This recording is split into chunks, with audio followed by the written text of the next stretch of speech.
Inilah 9 amalan ringan berdampak besar di akhirat kelak. Yang like dan subscribe semoga masuk surga. Bismillahirrahmanirrahim. Kehidupan ini hanya sesaat. Waktu yang kita miliki untuk mempersiapkan bekal amal syalih sangat terbatas. Lalu bagaimana caranya dengan umur yang sangat terbatas, seorang muslim dapat mengumpulkan pahala dalam jumlah banyak? Dalam kehidupan sehari-hari, terkadang kita merasa kesulitan untuk melakukan amalan besar karena keterbatasan waktu atau kemampuan. Namun Rasulullah SAW telah mengajarkan kepada kita beberapa amalan ringan yang dapat membawa pahala besar dan membantu menambah berat timbangan kebaikan kita di akhirat. Berikut adalah 9 amalan ringan berdampak besar di akhirat kelak. 1. Membaca 1 huruf Al-Quran. Dengan membaca 1 huruf dari Al-Quran, kita sudah mendapatkan pahala yang dilipat gandakan menjadi 10 kali. Ini menunjukkan betapa besar keutamaan membaca Al-Quran, sehingga kita dianjurkan untuk membacanya setiap hari tanpa terkecuali. Abdullah bin Mas'ud berkata bahwa Rasulullah SAW bersabda, "Barang siapa membaca 1 huruf dari Al-Quran, maka baginya 1 pahala kebaikan. Dan 1 pahala kebaikan akan dilipat gandakan menjadi 10 kali. Aku tidak mengatakan alif lam mim itu 1 huruf. Akan tetapi alif 1 huruf, lam 1 huruf, dan mim 1 huruf." Hadis riwayat Tirmizi. 2.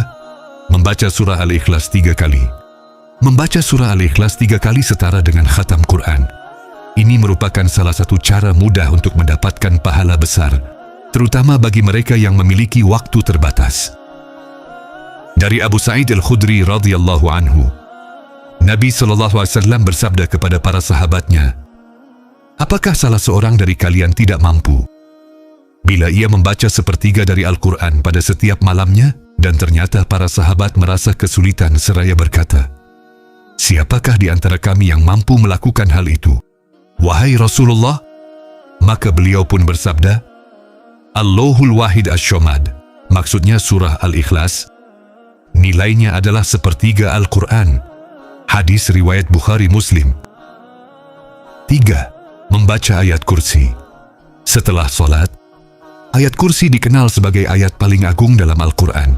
Dengan membacanya setelah setiap salat fardu, kita mendekatkan diri kepada kebaikan yang besar, yaitu surga.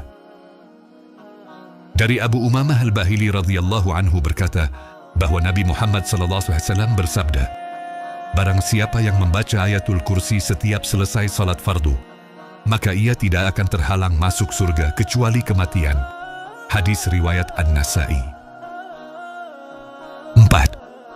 Menghafal 10 ayat pertama surah Al-Kahfi.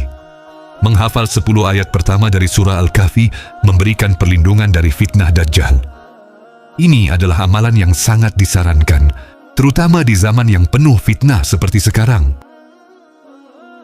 Dari Abu Darda, Nabi Muhammad SAW bersabda, "Barang siapa hafal 10 ayat dari awal surah Al-Kahfi, maka ia akan terlindung dari fitnah Dajjal."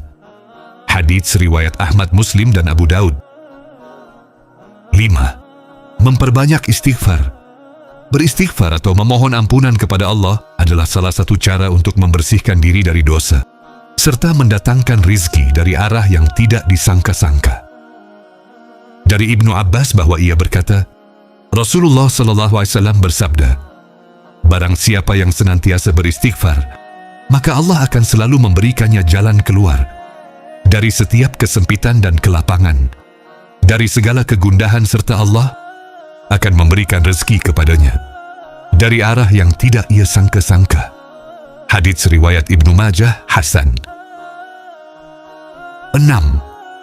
Iman sebesar biji sawi. Memiliki iman meskipun hanya sebesar biji sawi dapat mengeluarkan seseorang dari neraka.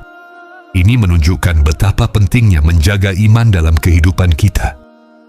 Dari Anas, Nabi Muhammad SAW bersabda, "Akan dikeluarkan dari neraka siapa yang mengatakan tidak ada Tuhan kecuali Allah, dan dalam hatinya ada kebaikan sebesar gandum, dan akan dikeluarkan dari neraka siapa yang mengatakan tidak ada Tuhan kecuali Allah, dan dalam hatinya ada kebaikan sebesar biji jagung, dan akan dikeluarkan dari neraka. Siapa yang mengatakan tidak ada Tuhan kecuali Allah, dan dalam hatinya ada kebaikan sebesar biji sawi. Hadits riwayat Bukhari. 7. Membaca syalawat 1 kali. Setiap kita membaca syalawat kepada Nabi Muhammad SAW, Allah akan membalasnya dengan 10 kali lipat. Ini adalah cara mudah untuk mendapatkan pahala besar. Dari Abdullah bin Amr bin Al-Ash bahawa dia mendengar Nabi SAW bersabda, apabila kalian mendengar muadzin, maka ucapkanlah seperti yang diucapkan muadzin. Kemudian bersyalawatlah untukku, karena seseorang yang bersalawat untukku, dengan 1 salawat, niscaya Allah akan bersyalawat atasnya 10 kali. Mohonlah kepada Allah wasilah untukku, karena wasilah adalah kedudukan yang tinggi di surga. Tidaklah layak tempat tersebut, kecuali untuk desmanilah seorang hamba dari hamba-hamba Allah, dan aku berharap aku hamba tersebut, dan barang siapa memintakan wasilah untukku, maka syafaat halal untuknya. Hadits riwayat Muslim. 8. Membaca zikir subhanallah wa bihamdihi subhanallahil azim. 2 kalimat zikir ini sangat disukai oleh Allah Subhanahu wa taala, ringan di lisan tapi berat dalam timbangan amal kebaikan kita. Dari Abu Hurairah radhiyallahu anhu, ia berkata, Nabi Muhammad SAW bersabda, ada 2 kalimat yang disukai Allah, ringan di lisan dan berat di timbangan, yaitu subhanallah wa bihamdihi subhanallahil azim. Hadits riwayat Bukhari. 9. Salat sunnah dan rawatib. Melakukan salat sunnah dan rawatib seperti 2 rakaat sebelum fajar dan 4 rakaat, 2 kali salam, sebelum dan setelah zuhur adalah cara untuk mendekatkan diri kepada Allah dan meningkatkan pahala kita. Dari Aisyah, Nabi Muhammad SAW bersabda, 2 rakaat fajar lebih baik daripada dunia dan seisinya. Hadits riwayat Muslim. Rasulullah SAW juga bersabda, barang siapa bisa menjaga 4 rakaat sebelum zuhur dan 4 rakaat setelahnya, maka Allah akan mengharamkannya masuk neraka. Hadis riwayat Abu Daud, Tirmizi, Nasai. Melakukan amalan-amalan ini tidak membutuhkan waktu yang lama, namun manfaat dan pahalanya sangat besar. Mari kita jadikan amalan-amalan ringan ini sebagai bagian dari rutinitas harian kita untuk menambah timbangan kebaikan di akhirat. Jangan lupa untuk subscribe dan support. Jadi tahu channel agar terus bisa menyajikan konten-konten bermanfaat lainnya. Mari kita terus belajar dan saling mengingatkan dalam kebaikan.